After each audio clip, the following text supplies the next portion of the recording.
I had a wrong understanding of him. Practically everybody did.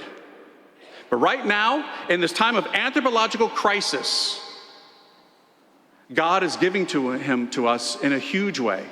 And he could have done this in the 7th century. Why didn't St. Joseph get emphasized in the 7th century?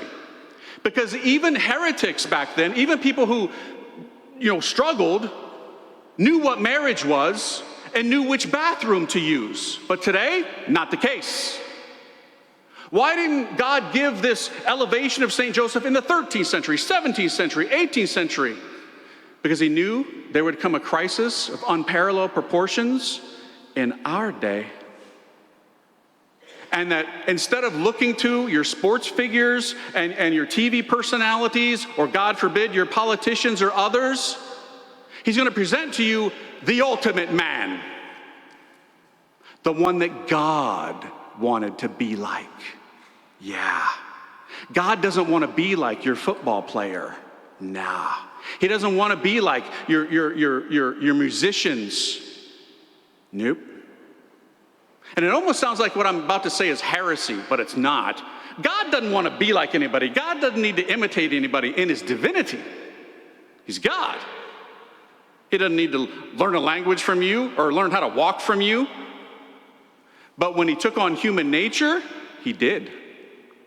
He humbled himself, taking on flesh, masculinity in particular, and made himself dependent upon a woman who fashioned his body and upon a man. One man, and only one man. God himself would obey that man. Where that man went, God went. If they took a walk to Egypt, a real long walk, God went to Egypt. If they went to a lake, family outing, God went to the lake. There's been nobody like this in history, and there never will be. That's extraordinary, brothers, and somehow we've missed it. For 2,000 years. God doesn't want to be St. Francis. He's awesome. God doesn't want to be St. Dominic, St. Ignatius, you name, line them up. Yep, not interested in imitating them, though they're amazing. But when God became a little baby, in all likelihood, the first words that little baby said, because this happens universally in every culture, was not mama, was Abba, daddy.